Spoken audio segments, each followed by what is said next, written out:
convidado de hoje é Renan Santos, do Partido Missão. Renan, nosso tempo começa a contar a partir de agora. Seja muito bem-vindo. Muito obrigado, uma grande oportunidade de estar aqui com vocês, uma honra também, e tô aberto aqui a qualquer tipo de pergunta. Vamos começar falando, obviamente, sobre as suas pretensões enquanto presidente da República, né? Por exemplo, qual seria a primeira medida que você tomaria caso estivesse aí à frente da presidência? Vamos lá, no dia 5 de janeiro de 2027, dia que agora o presidente toma posse no Brasil, graças a Deus, porque antes era de 1º de janeiro, não vinha nenhuma autoridade internacional porque estava tudo no Réveillon. Dia 5 de janeiro, o presidente tem que colocar, e é isso que eu farei nesse dia, o Brasil, especialmente nas áreas que estão hoje dominadas pelo crime organizado, em estado de defesa. E o que eu chamo de estado de defesa? É um estado especial proposto pela Constituição brasileira que permite não só ao presidente da República, mas as forças de segurança atuarem de maneira mais enfática no combate ao crime. Por quê? Porque uma das coisas que eu venho falando em todas as viagens pelo Brasil é que a gente precisa retomar as áreas que hoje estão na mão do crime organizado e devolver para o Estado brasileiro. Ou seja, 23 milhões de brasileiros, de acordo com pesquisas e já saiu na imprensa também, vivem sob o comando do crime. E nós precisamos libertá-los. Hoje, sem o estado de defesa, a polícia, por exemplo, não pode entrar numa casa ou num comércio sem um mandado durante uma operação policial. E é lá justamente que se escondem os bandidos, especialmente as lideranças do tráfico. A gente precisa poder entrar, precisa capturar eles e desmontar o aparato do crime. Essa operação também não ficaria só circunscrita a bairros e favelas. A gente atuaria no Porto de Santos, inclusive há suspeitas do Porto de Paranaguá de atuação do PCC, um porto que fica aqui no Paraná. Porto de Pecém, por exemplo, lá no Ceará, ele está sendo alvo de uma tentativa de tomada agora do Comando Vermelho. Então, colocar áreas especiais dentro de um estado de defesa é a primeira ação para a gente retomar o território brasileiro. E isso não é apenas uma coisa enfática e concreta. É basicamente uma forma do governo brasileiro atuar de modo a recuperar milhões de brasileiros que estão fora desse pacto social, que é o pacto social da Constituição brasileira. Então, a principal preocupação seria a questão de segurança, pelo que dá para compreender com essa medida. Agora, quando se fala, né, nessa questão do estado de defesa, há ali uma certa controvérsia em relação a isso. Entende que é uma medida tranquila de ser tomada? Quem é que faria, por exemplo, essas ações, essas operações todas? Polícia Federal? Não, as polícias estaduais, elas têm autonomia e elas podem atuar junto com o governo federal nisso. A Polícia Federal, ela pode atuar. Forças Armadas podem atuar apenas de maneira auxiliar. Elas não têm nem experiência de combate. E esse efeito seria muito claro. A gente tem um papel hoje no Brasil que não é apenas fático, mas ele é simbólico.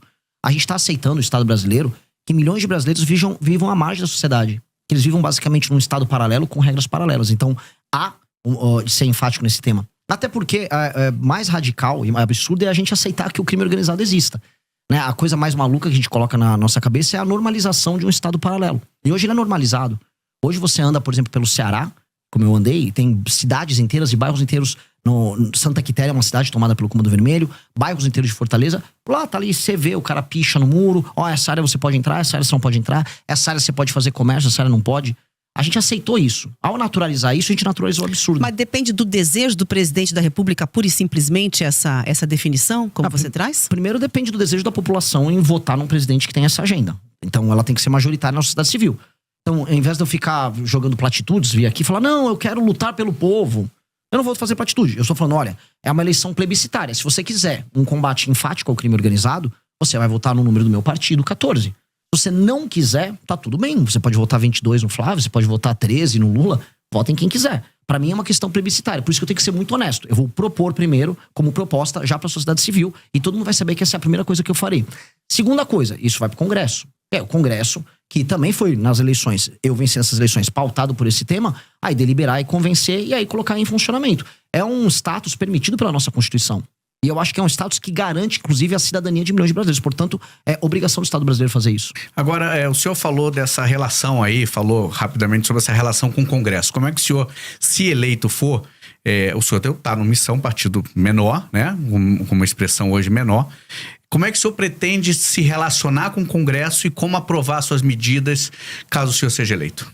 Essa é a pergunta que eu mais ouço dos lugares. E eu fico feliz de ouvir esse tipo de pergunta, porque é uma pergunta que já está consonante ao universo das propostas. Ou seja, como é que você vai fazer significa que eu tenho algo para fazer. E isso me anima, e realmente todas as rádios eu ouço, todas as perguntas vão nessa linha, porque são medidas enfáticas. Pois bem, se eu ganhei a eleição para presidente da República, isso pressupõe que eu pautei daqui até outubro o tema político. Eu saí de 3, 4% nas pesquisas e eu fui para mais de 50%. Portanto, um congresso será feito e será composto não apenas com os parlamentares que vão ser eleitos pelo meu partido, que é a Missão, que terá aí tranquilamente mais de 60, 70, só pelo fato de eu ter sido eleito, mas também a gente verá inúmeros outros partidos, especialmente da centrão e da direita, elegendo seus parlamentares com esse tema. Porque se eu fui eleito por uma questão lógica, esse tema pautou os demais. Os parlamentares foram eleitos e esse foi um tema que os brasileiros consideram importante. Então eu acho difícil, especialmente nos primeiros 6 meses de mandato, quando há uma espécie de um beneplácito, uma boa vontade do Congresso para com o presidente da República, algumas medidas enfáticas que estiveram em campanha não serem votadas. Depois, eu não teria medo de fazer composição com alguns partidos. O critério seria, este é o meu programa, este é o programa que foi eleito, quer participar do programa? Deputado do Ceará, ou bancada do Ceará, vocês querem participar comigo da retomada do território do Ceará? Querem usufruir do lucro político, não lucro financeiro dessa operação? Estejam comigo, vamos trabalhar junto na mesma agenda. Então eu vou ser muito aberto em trazer eles para uma agenda positiva. Agora, eu vou ser muito fechado em trazer aquela relação de compra de voto, a relação baseada na emenda. Esse tipo de relação política que se tornou a base, a relação corrente da política brasileira, ela é um elemento que nós precisamos ultrapassar, nós precisamos superar. E a superação disso vai passar por uma série de reformas que a gente vai precisar fazer ao longo do mandato também. Porque o mandato nosso tem que ser, e é isso que eu enxergo, um mandato essencialmente reformista. Eu vou pegar o Brasil no ponto A e vou colocar o Brasil no ponto B.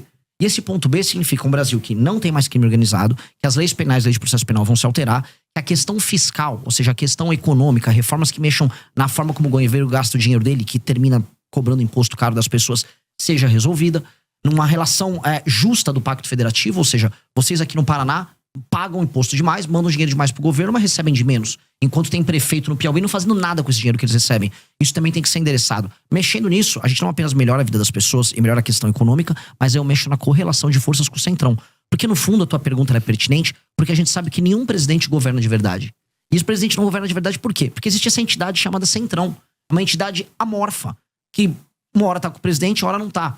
O que ela faz para estar no governo? Ela põe uma faca no pescoço e exige dividendos. Em geral, esses dividendos são financeiros. A gente tem que alterar o sistema de recompensa para que isso não aconteça com essa intensidade. Mas um desses dividendos também, quer dizer, até a questão de ocupação do governo, né? Com ministérios, com autarquias, impostos chaves, normalmente que tem ramificação pelo resto do Brasil e um orçamento gordo.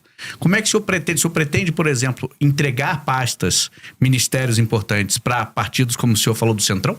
Se for para fazer ocupação e cooptação, especialmente para dar o nome aos bois, vamos pegar aqui a Codevasf, a Companhia de Desenvolvimento do Vale do São Francisco. Que é disputadíssima. Sim, porque, inclusive, o Rio São Francisco, ele corre, né? Minas, vai Pernambuco, Bahia. Porém, ele foi, vamos dizer, de maneira fictícia levado até o Amapá, o Rio, só para que o Alcolumbre, né, que é do União Brasil, possa usufruir dos benefícios dessa empresa pública. Isso não pode acontecer, isso não vai acontecer. E, em especial, essas empresas públicas que têm atuação no Nordeste, onde há uma presença maior do Centrão e onde há um uso político muito mais intensivo. Isso não será entregue. Essas empresas públicas não podem ser entregues, porque hoje elas são, vamos dizer, um vetor central de corrupção. Eu volto a falar, não tenho problema nenhum em trazer figuras corretas e sérias de outros partidos para participar do nosso governo. Porque esta é, infelizmente, a natureza do nosso modelo.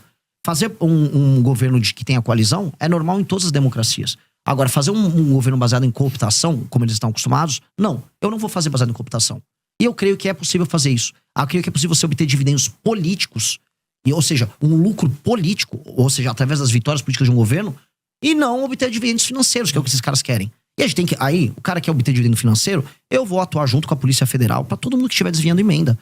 Eu vou conversar com o Supremo Tribunal Federal, que tem inclusive investigações em curso, e nós vamos colaborar para que as emendas sejam investigadas. Porque não pode existir um governo que se baseia na compra e cooptação dos parlamentares. A gente está falando agora de emendas só das obrigatórias, mais de 60 bilhões nesse orçamento anual. E o senhor pretende mexer nesse vespeiro das emendas? Precisa. Como?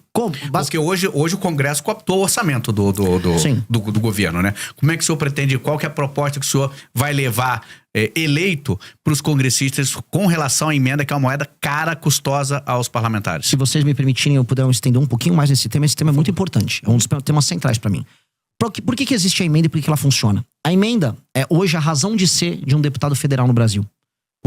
Os partidos políticos elegem deputados porque os deputados enviam para o partido político tempo de TV, fundo partidário e fundo eleitoral. Essa é a lógica. Portanto, o partido fica rico conquanto ele eleja esse número grande de deputados. E o que o deputado faz quando está lá? A maior parte. Ele manda emenda para sua base, para inúmeros prefeitos que tocam essas emendas. O que eu chamo de tocar emenda? Ele rouba um pedaço, ele desvia para comprar voto na próxima eleição, trabalha com a cooptação de base usando esse recurso. Esses prefeitos não entregam recursos para pessoas e não trabalham para melhorar a vida das pessoas. Segurança, educação, saúde, saneamento básico. Mas ele, no fim do dia, reelege aquele deputado. É um ciclo. Esse ciclo, que é o ciclo que faz com que o deputado dependa da emenda, esse ciclo precisa ser cortado. E o que nós vamos fazer que faz parte da nossa grande reforma administrativa? Nós vamos dar o poder para os prefeitos. E como? O fundo partidário e o fundo eleitoral serão determinados pelo desempenho objetivo dos prefeitos com indicadores. E quais são esses indicadores? Melhoria, por exemplo, na cobertura de saneamento básico. Um município que tem 10% de saneamento básico foi para 20%, ou seja, fez linha de esgoto, tal, começou a atender essa área, ele ganha um ponto. Melhorou o desempenho no SAEB do município, ele ganha mais 2 ou 3 pontos. Ele soma esses pontos, pondera pelo tamanho da cidade, aí o partido recebe o fundo partidário, o fundo eleitoral de maneira equilibrada, dada a proporção do município. E, se ele cumpre isso, também ele está autorizado a receber emendas. A emenda só vai para o prefeito que entrega. O prefeito que não entrega, não tem emenda. E o que acontece? Isso acaba com a necessidade e a energia que o deputado federal tem em mandar emenda para o lugar que não funciona para desviar esse dinheiro. Então, nós podemos muito bem transformar a emenda num sistema de incentivo a bons prefeitos. E aí eu empodero o prefeito, que é quem precisa ser empoderado, e eu tiro o poder do deputado nesse sentido.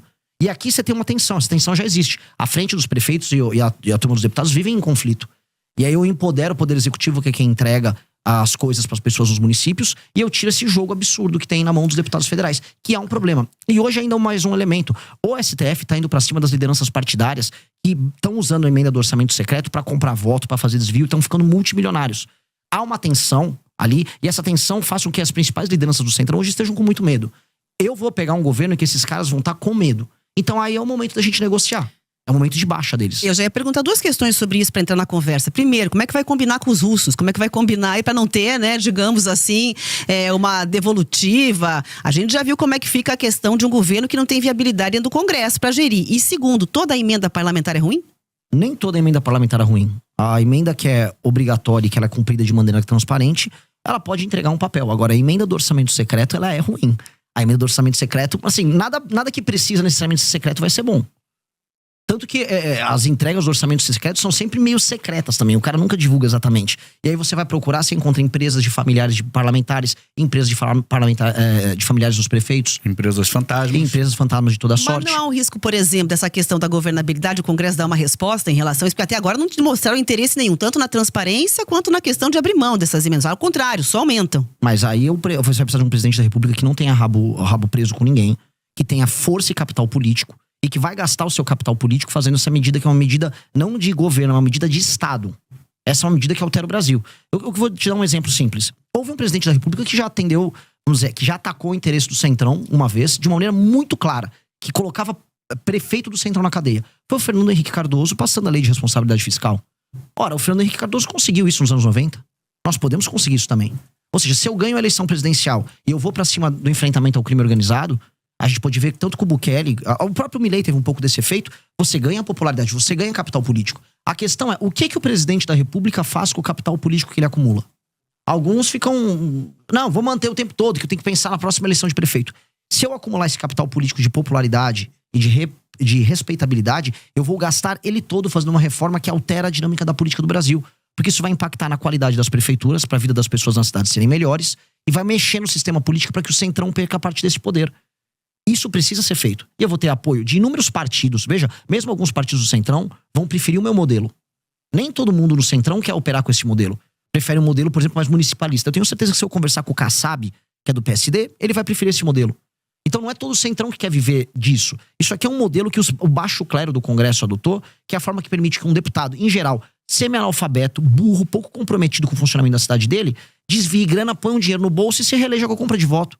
Ou seja, o Brasil está sendo tomado por parlamentares e administrado por parlamentares absolutamente corruptos. São eles que não deixam o Brasil andar. E são eles que a gente vai combater. Então, mesmo dentro do parlamento, há quem seja contra. E nos prefeitos e na sociedade civil, isso é facilmente, vamos dizer, isso é fácil de explicar e eu vou conseguir convencer. E eu vou gastar meu capital político com isso. Agora, candidato, o senhor falou e citou o presidente de El Salvador, o Bukele. O que o senhor vê nele? Ou o que o senhor se inspira? Qual que seria a sua proposta para a segurança fazendo esse paralelo com El Salvador que o senhor citou? O que eu gosto muito dele foi o fato de ele ter sido muito enfático no enfrentamento ao crime organizado e ter entendido que território de uma nação é o território de uma nação. Não existe espaço paralelo, não existe território paralelo. O Bukele, ele fez isso, ele pegou uma das nações que eram mais inseguras das Américas e transformou naquela que é hoje, em termos estatísticos, falando de homicídio, a nação mais segura das Américas. Mas há também denúncias de abusos lá, né? Antes havia muito mais denúncias de abuso, simplesmente porque as pessoas morriam em um número muito, muito maior. Agora, o Estado fez isso com a aprovação das pessoas e com a aprovação do Congresso. Erros e falhas, um eventual erro policial, sempre haverá. A polícia não é perfeita, assim como políticos não são perfeitos e seres humanos não são perfeitos. Seria um efeito colateral? A questão é se você já vive o efeito colateral, que é viver na mão do crime. Se isso diminuiu e as pessoas perceberam que diminuiu, a uma vantagem objetiva. A gente tem que ser utilitarista aqui. A gente não vive num mundo perfeito. Mas na prática, o senhor faria o quê? É isso Na que eu queria prática, saber, qual é a proposta? Eu citei pra você já no começo da entrevista. Sim. Pra destruição do crime organizado, 30 dias, eu vou colocar o Brasil, as regiões tomadas pelo crime organizado. Isso inclui desde portos, áreas de fronteira, A longo prazo. favelas. A longo prazo, já no curto prazo também. A gente tem que passar alterações nas leis penais, aumentando as penas, de maneira muito objetiva. E nas leis de execução penal, a gente tem que acabar com artifícios como a progressão, a saidinha, para que a pessoa cumpra a pena dela. Porque o que a gente precisa fazer é alterar o sistema de incentivos que nós temos para que o bandido continue cometendo crime. O que está demonstrado? É quase aquele princípio Pareto. Poucos bandidos cometem a maior parte dos crimes. Eles são sempre reincidentes. A gente tem que combater a reincidência. Então, se a gente aumenta a pena muito e evita a progressão, aquela pessoa que comete um crime, ela na prática ela vai ficar mais tempo na cadeia e ela, antes de tudo, vai ter medo de cometer esse crime para não passar a vida inteira dela lá. E o reincidente, que é o maior problemático, bom, esse aí só sendo muito idiota em continuar cometendo crime. Haverá sempre um reincidente idiota, porque as pessoas, por vezes, são idiotas, cometem crimes baseados em impulso, e esse cara vai ter que ser parado. Então, a polícia tem que ter meios de ação, as leis têm que evitar a progressão, e com base nisso a gente vai conseguir reduzir muito, não apenas o número de homicídios, porque a gente tem números de guerra de homicídios no Brasil. O Brasil tem 22 mortos a cada 100 mil habitantes. A Ucrânia vive de 4 a 5 a cada 100 mil habitantes em guerra. A gente tem que jogar o Brasil no mínimo para 4 a 5, pra gente ficar no status de guerra na Ucrânia. E o número de assaltos e roubos tem que cair vertiginosamente. Outra coisa, existe muita violência contra a mulher, e isso está demonstrado. Não só a violência em casa, uma violência na rua. Foi entendida a mulher como uma pessoa que tá num status mais frágil para receber um homem que vai botar uma arma, ela entrega as coisas. Os crimes de natureza sexual estão aumentando com relação às mulheres, e a sociedade está ficando escandalizada com isso. É uma sensação de segurança geral. Então isso precisa ser dado de volta para as pessoas. Nominalmente, a gente tem o direito de ir e vir. Agora, eu duvido que minha irmã sinta que ela tem o direito de ir e vir na sociedade brasileira. O direito de ir e vir de uma mulher brasileira, ele é mitigado, ele é reduzido. O direito de vir uma pessoa que só quer andar com o celular dela no meio da rua e trabalhar, porque isso aqui é um instrumento de trabalho e não um objeto de luxo, também tá dirimido. Então, eu tenho que dar à pessoa de volta os direitos fundamentais. Isso é um direito e garantia fundamental. E, em grande medida, é isso que o Bukele ele garantiu para as pessoas de El Salvador. Por que ele teve uma votação tão alta? De maneira muito clara. Porque as pessoas sentiram que elas recuperaram direitos fundamentais. O direito de ir e vir faz parte do princípio da liberdade. A liberdade de vir, a liberdade de expressão. E ela foi entregue para essas pessoas. E isso para as pessoas dão um valor muito grande. Então, o brasileiro precisa ser devolvido o seu direito de ir e vir. Agora, como é que o senhor pretende, por exemplo, combater o feminicídio que o senhor está citando aí, que tem uma natureza de crime de dentro de casa, da pessoa próxima, de um marido, de um ex-marido, de um namorado? Como combater esse crime? É só aumentar a pena? O aumento de pena ele tem um efeito cascata sobre praticamente todos os crimes, tirando alguns crimes que são cometidos por pessoas que agem de maneira doentia e irracional. Mas o senhor pretende aumentar? Você precisa ter, lógico, mas todas as penas do Brasil concernentes à violência, elas precisam ser aumentadas. E mais, todos os reincidentes, porque em geral, o homem que bate na mulher em casa, ele faz isso de maneira reincidente. Ele cria um sistema abusivo de relação com ela. E, em geral, quando você pega o passado dele, também costuma ter essas relações abusivas com as mulheres anteriores. Então, se esse cara tiver passagens pela polícia, por ser um reincidente, por ter tomado uma condenação antes, aí a situação dele piora bastante. É lei e ordem. E aí a gente pode trazer, por exemplo, sistemas de fiscalização. Hoje, São Paulo, é uma coisa que a gente tem que trazer pro Brasil inteiro. Existe um sistema de câmeras, né? O Sampa... Smart Sampa, desculpa. Ainda bem que você lembrou, ótimo. O Smart Sampa, ele reconhece o rosto das pessoas. Você reconhecer o rosto de um marido agressor que recebeu denúncias e você poder abordar ele com a polícia na rua, facilita isso. Infelizmente, agora o Brasil tem que tomar um banho de lei e ordem. E esse é um elemento que eu preciso que as pessoas que estão nos vendo entendam. Primeiro começa com lei e ordem. Você não institui uma disciplina que vira cultura apenas educando. Primeiro você tem que ter uma norma, a norma vem com uma sanção. Isso se transforma em disciplina, e depois a disciplina vira cultura. Um tipo de um exemplo que não tem a ver com violência, mas tem a ver com cultura. Há uma cidade que eu visitei no Rio Grande do Norte chamada Acari. Lá durante o Império, veio um decreto lá na prefeitura de Acari e avisou, olha, se você não varrer e não cuidar, não deixar limpa a fachada da sua casa, você vai tomar uma multa. Tô falando do século XIX, período imperial. As pessoas tinham medo da multa, aquilo se tornou um costume, do costume virou uma cultura, do cultura virou orgulho. A cidade é um brinco até hoje. Singapura era assim, uma cidade de pescadores destruída, um local muito pobre com brigas étnicas entre religiões diferentes e matrizes étnicas diferentes. Veio uma liderança, essa liderança estabeleceu lei e ordem de maneira muito intensa. Da lei e ordem veio a cultura, e da cultura veio uma grande nação. A gente vai ter que começar, a meu ver, com lei e ordem. Precisa ser com lei e ordem. Candidato, seguinte, está se aproximando aqui dos 10 minutos finais. Eu quero falar sobre economia, acho que é um tema importantíssimo de ouvir o que você pensa, o que o senhor pensa aí para a economia na presidência do país. Vamos lá. O Brasil é um país que ele é extremamente injusto para com quem trabalha e produz. Se você tá nos ouvindo agora e tá indo pro trabalho, tá rodando de Uber, tá fazendo uma entrega, tá em casa produzindo alguma coisa pra mandar pra fora, muita dona de casa faz isso.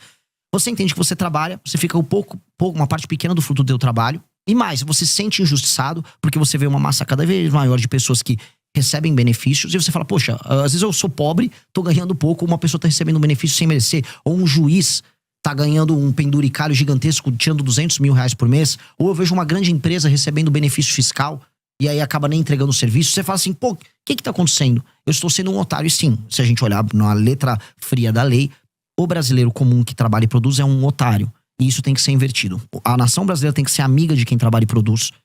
E isso tem que ser alterado urgentemente. Isso funciona desde o Pacto Federativo, que pune estados que trabalham e produzem, que pagam mais impostos, tá, até o cidadão pequeno, que é um entregador. As pessoas mais pobres pagam mais impostos. E onde eu vou começar? Eu e o nosso deputado federal do Partido Missão, Kim Kataguiri, a gente já protocolou uma PEC que faz a grande reforma fiscal brasileira, que mexe desde renúncias fiscais fraudulentas que existem no Brasil, até super salários, até penduricalhos do judiciário, até aposentadorias exageradas de militares e membros também do judiciário, mexe também em emendas parlamentares, ou seja, ela vai mexer em inúmeros temas, inclua aí, até peço, inclusive eu faço um desafio para os próximos pré-candidatos, porque eu falo aqui, tem que ter uma outra reforma da Previdência, haverá e vai precisar ser feito, a nossa já inclui, e eu quero ver os outros falarem, porque se não falar e ficar escondendo na campanha de desonestidade, também deixo esse desafio, porque não vai poder continuar mantendo o BPC, que é o benefício de prestação continuada, da forma como tá, crescendo como tá, vai estourar as contas públicas, a gente vai precisar normatizar isso, existem muitas fraudes envolvendo isso, e com isso eu preciso achar 200 a 300 bilhões de corte de gasto no orçamento. Aí a pessoa, pô, o que isso resolve? Primeira coisa que resolve, a curva de dívida do Brasil diminui, isso é muito importante, e aí eu vou poder baixar os juros. E aí as pessoas vão começar a ver que o dinheiro delas vale mais. As pessoas vão poder pegar empréstimos, as pessoas vão poder fazer financiamento, as empresas vão poder se financiar. E ao regular isso, aí a gente começa a ter espaço para investir, com marcos regulatórios que eu vou incluir junto, ligados a aumento de competitividade, maior liberdade laboral, maior investimento em infraestrutura, especialmente infraestrutura de estradas e rodagens. O caso de vocês no Paraná é o mais bizarro, é um dos estados mais ricos do Brasil e as estradas são horrorosas. Eu quase morri vindo de Cascavel para Ponta Grossa. É meio assustador um negócio desse, porque eu não estou falando, eu não estava na Paraíba, eu não estava no interior do Maranhão, eu estava no Paraná, um lugar que paga a conta do Brasil. E, pois bem, no Paraná as estradas são piores que as estradas do Ceará. Eu vi isso, e isso é absolutamente ridículo. Então, como resolver isso? Fazer essa economia que eu falei, e aí vai sobrar dinheiro para investir em energia e investir em estrada, que é basicamente infraestrutura para o Brasil. Com essa infraestrutura aumentada, o custo do Brasil diminui. O dinheiro diminui, o custo do dinheiro, porque eu vou ter baixado os juros. E com base nisso, a economia brasileira passa a ficar bem mais competitiva. Especialmente nesses setores agora, eu olho aqui Centro-Sul, onde a gente mora, eu sou de São Paulo, vocês são aqui do Paraná, não precisa de grandes projetos governamentais. O governo pode atuar em uma ou outra área. Aqui a gente pode trazer data center pro Paraná por conta de Itaipu, não seria um problema. Agora lá no Nordeste, que é uma região que está muito empobrecida, a boa parte das pessoas vivem de auxílios, aí o governo vai ter que atuar, fazer zonas econômicas especiais voltadas para exportação, especialmente produtos industrializados, fazer como o Vietnã fez, a Índia fez, e a gente vai ter que olhar para lá, porque resolver o Nordeste, eu falo aqui para os paranaenses, eu resolver a questão da população do Nordeste trabalhar, significa menor migração para cá, menor pressão nos serviços públicos que vocês têm aqui, maior qualidade de vida e felicidade para as pessoas que vivem lá. Eu vi aquelas pessoas, são pessoas trabalhadoras no Nordeste, eu conversei com elas, elas querem o emprego delas lá. O cara não quer ter que sair do Maranhão para vir trabalhar em Curitiba, ou trabalhar em Florianópolis, ou trabalhar em Goiás, longe da família dele, comendo uma comida diferente, às vezes morando numa favela. Ele quer ter o trabalho lá, e dá para ter o trabalho lá. Então nós vamos trabalhar fortemente, parceria com a agricultura brasileira, parceria com empresas públicas como a Embrapa, para fazer a construção de um complexo no Nordeste. Agora o senhor citou aqui rapidamente reforma do Código Penal, reforma da Previdência, reforma administrativa, reforma política, reforma até na questão eleitoral de fundo partidário. E a do Judiciário, o senhor acha que é necessário, o senhor candidato eleito? O que o senhor faria? Os privilégios do Judiciário, tô falando, assim, vamos começar pelos privilégios dos penduricalhos. Essa reforma nossa já endereça. Ela já tá lá, a gente vai ter que mexer nesses privilégios, que eles são ilegais. A gente vai ter que atestar a ilegalidade e cortar a ilegalidade. É que, né, quem vigia o vigilante, né? O vigilante é o judiciário e ele não quer ser vigiado por ninguém, porque ele mesmo faz os próprios privilégios. Nós vamos ter que usar o Poder Executivo com um projeto bem claro para coibir isso, acabar os penduricários. Agora, quando eu vou falar de outro tipo de abuso, o abuso do STF, do Supremo Tribunal Federal, aí eu preciso ser muito claro. A gente vai precisar tomar medidas que alterem a dinâmica atual.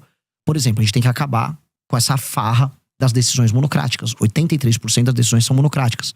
Outra farra que tem que acabar é a farra dos escritórios de advocacia ligados a ministro do Supremo. Mas isso não vai competir, por exemplo, não vai ficar, desculpa, até a competência do Congresso? Vai ser feito pela presidência? Mas o presidente, junto com a sua bancada, podem fazer isso. O governo federal pode atuar junto com o Congresso para projetos que podem ser de iniciativa tanto do Congresso quanto da presidência da República. E aí, o presidente da República tem que botar sua força política nesse projeto. Sua força de convencimento. Outra força de convencimento que ele precisa ter.